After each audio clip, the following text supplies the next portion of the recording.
Hi, I'm Deborah Shalette Wilson, I'm Kathy McCommon. And I'm Ann Ridelfs. and together we're the School of Soul. In this video, we want to visit with y'all about New Year's and what does New Year's mean from the School of Soul's perspective and from our perspectives, to give you some new things for the new year to consider. Well, in the Christmas season, we talked about the birth of the Christ child in us. So to me, since New Year's is after Christmas, it's showing the transition when we allow that Christ child to take over our lives, everything becomes new. It does. And, in the past, we have for New Year's, we have New Year's resolutions. We go in and we perhaps do a inventory. We do inventories of maybe our financial goals. Where have we been? Where are we going? We may do inventories of our relationships. Well, which ones are working? Which ones aren't? What kind of changes can we make? We also may make an inventory of our businesses. Where are our businesses at? But how many of us actually go in and do an inventory of the health of the Christ consciousness within us? That is kind of a different perspective, and it's one the School of Soul we really feel that that's probably the most important inventory that we should take in the new year. But how do you do that? What are those markers that we want to meet? And as Anne says, take a telescope and go, oh yes, we're doing well there, and oh, maybe that area there needs to be improved. So, what does it look like to live a Christ consciousness life? Well, An example of the telescope, I find that so many people are just looking at the good, like in themselves or their loved ones, and only looking at the bad in their enemies, people who are different, when we have to put the telescope down and see it all, which is one of the things the Christ child does for us, is really open up our awareness to all that is, the good, bad, and even the horrific. Right, right. Well, one of the things that when we're living in Christ consciousness, we have an intensified perception of the world. We're not just thinking about ourselves. We're not just involved in our own thoughts and our own desires. We're looking to see how is the world out here reflecting back to us what's inside. We have this deep perception. We also move into the perception of the simplest things, as maybe a lizard crawling across the ground becomes beautiful and an expression of Christ consciousness in some way. We see that in everything that we look at. We relate to the world with this Christ consciousness. I have a story there for you, Kathy, because the lizard reminds me of a woman I met once who came to my church.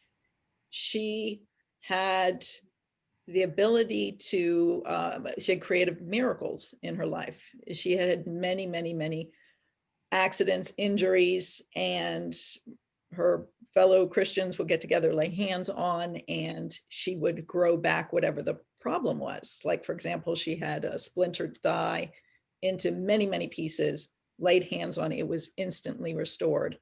And she had to have a below the knee amputation. And again, they laid hands on it, and it was slowly growing back like a lizard. That's why it came to mind.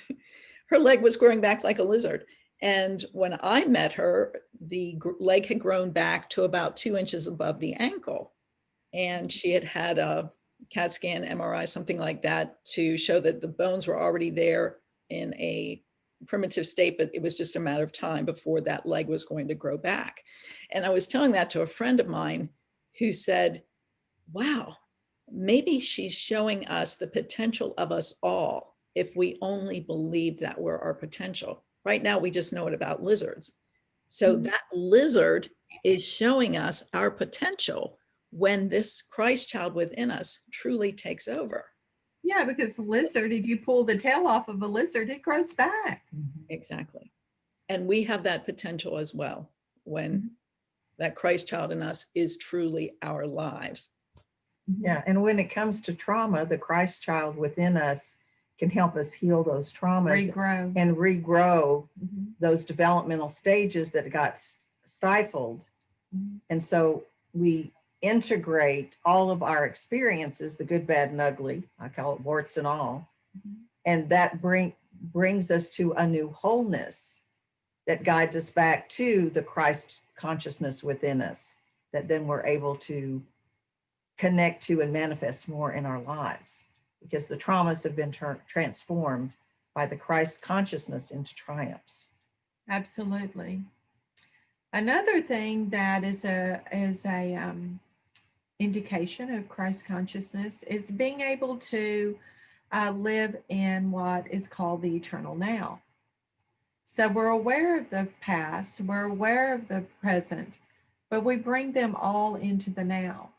We're not living in our heads thinking and mulling over past mistakes and past things that have happened. We're not living in that dream, make-believe world of our imagination into the future.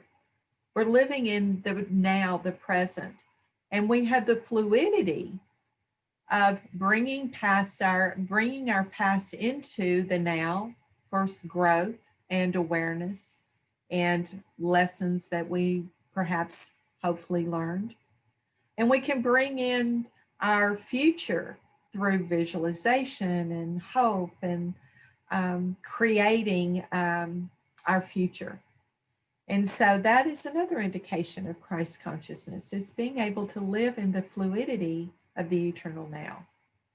And in that, since we're talking about the miraculous, like with a lizard, we can heal the past from our decisions in the present.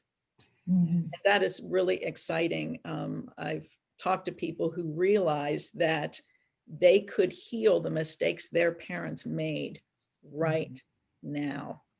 And so often we're bemoaning the past. Oh, if I had only, oh, I wish I had been more mature. I could have, all this sort of thing. Well, you can do it now. And that's the power of now, when we're aligned with that Christ child within us. It spreads out, not only to everyone in our world that we're in contact with, but it spreads into the past. It spreads into the future. It creates that new year, that new life. That ripple again. in the pond. Yeah. Good. Another thing that Christ consciousness brings to us is an inner quietness, the ability to be quiet and to be able to hear Source, God, Creator, give us directions. Give us directions as to go to the right, go to the left, to be inspired, to have insight as to the behavior of others, insight into our own behavior. And it's through that quietness that miracles come into the individual's life. And it's a challenge. We live in a very busy world, and we are bombarded continually through the radio, the television, our technology, our computers, our phones. And we are losing the art of quietness. And you're bringing up an important point developmentally as well, Kathy, in the sense that when we're stuck at young stages of development, we imitate. And so we say the same things everybody's saying, we do the same things everybody is doing. This Christ child in us is unique to every individual and behaves very uniquely, speaks uniquely, does things afresh, inspiration in the moment, not parroting things that we've all heard over and over again, like young children do. It is an amazing place to be because everything is so alive, so rich, and so fresh in the moment. Thank you so much for sharing that. That was just beautiful, Anne. Thank you. Another aspect of the Christ consciousness is the empathy and compassion that is brought into the picture. When we're connected to other beings, we sense what they're experiencing. And we're not afraid to experience it. We know that it's the human condition and that at some point we were probably there too. And so in that Christ consciousness, we can be with people in a place of empathy. We may become tearful just because we're so moved with compassion and empathy for others. And we're not afraid to feel. In our society, feeling, because we have more of a masculine society, in the masculine world, as Anne has pointed out multiple times, our young men are taught to kind of separate from those feelings, to shut that part of themselves off. Well, in the Christ consciousness, you're allowed, you're in a place where you can feel those feelings and you can have compassion and empathy for others and be okay with it. Yeah, every part of us is embraced, and we're shown the right time, place, and circumstances for every part of ourselves. That's right. The next one is an awareness of the oneness of humanity, that what is in others is in us, and what is us is in others. And we get present to our role that we play in the global consciousness of the planet. So we know that when we see something occurring in our outer world, in the Christ consciousness state, we immediately, we automatically, and we confidently go inside to see, where is that inside of me? Where do I need to take that telescope and look and see how I'm contributing to the consciousness of the planet? It's a beautiful, beautiful place to be, because when you heal yourself, you heal the world, or at least you contribute to the healing of the world. And I'm imagining people are thinking, okay, if it's so beautiful, why do we fight it so much? No, don't want that. I know better. Yeah. Gary.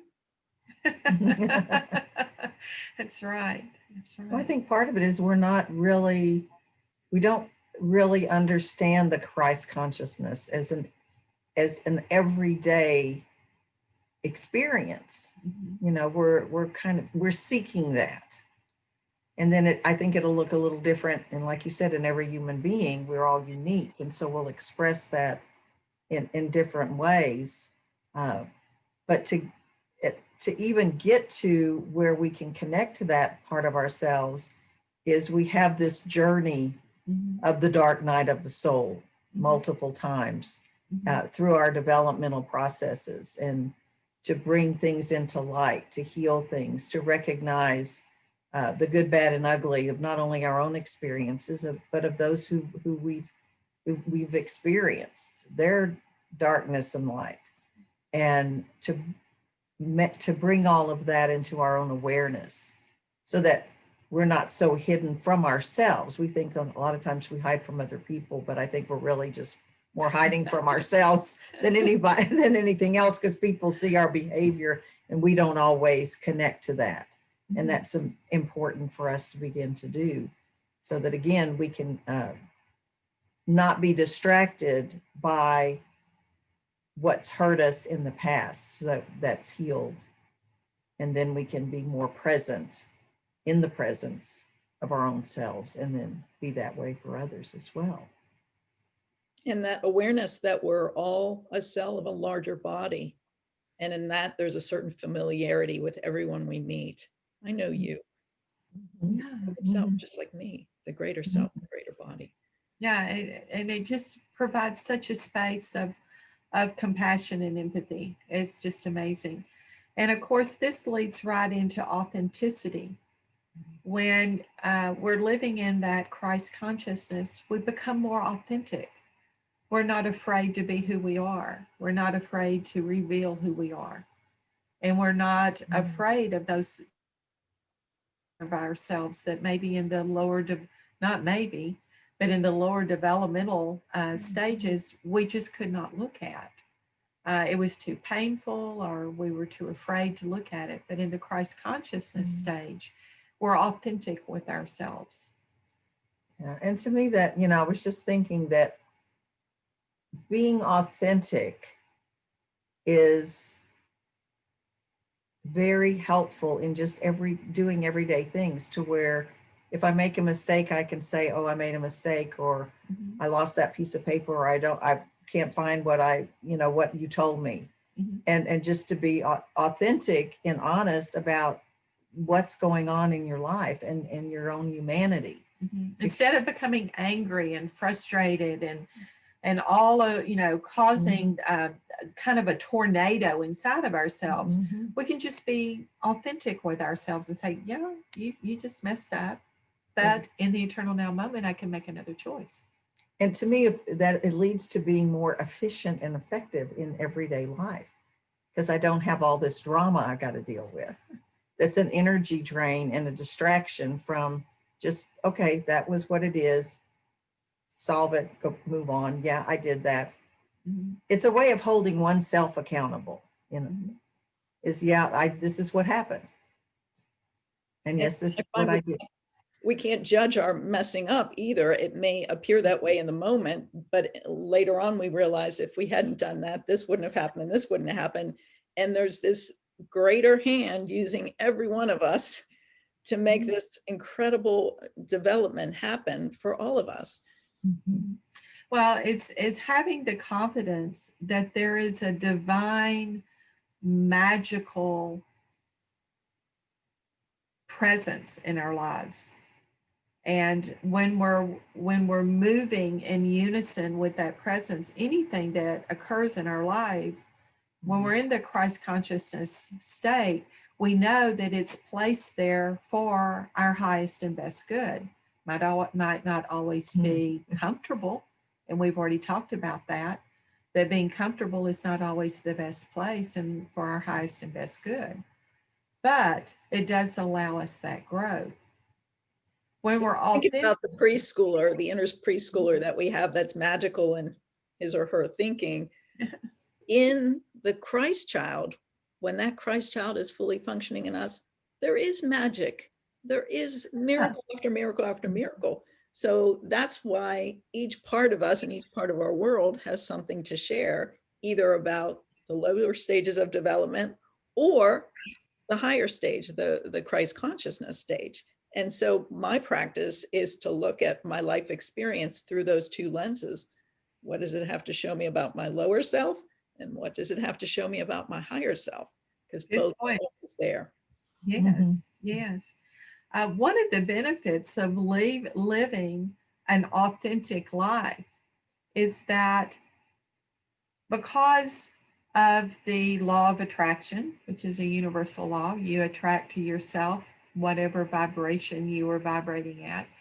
You begin to attract authentic relationships.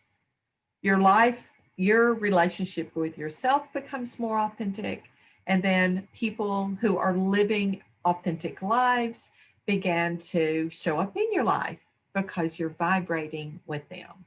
And so I love that aspect, and one of the benefits of living a Christ-centered life. And I just want to add that it doesn't mean that if we're doing everything right, we only have good, loving people that are. That's true too. Because nice we still have that part of us. But also we attract what we need to grow. And sometimes that can be really rough conditions. And you realize in retrospect, I needed that. I didn't want it, but I needed it. Didn't ask Got for it it anyway. We did on some level. The soul asks for things that we're not conscious of that in retrospect, we really need. That's true. Very true. So those were just a few things that I thought that when I was looking at how does the Christ consciousness show up and how can we take inventory of that? There are lots of websites you can go to that list some of the traits of the Christ consciousness. But our suggestion is that you go in here and see how does Christ consciousness, how does it manifest as you as an individual, your uniqueness, your magical self. Just let the others be templates or guidelines so that you can kind of put some markers on your path. and watch the miracles unfold. Watch the miracles unfold. Okay, well, that's it for now. Thank y'all for being with us. Happy New Year. Happy New Year. Happy New Year to everyone. Happy Christ consciousness finding. Have a blessed year.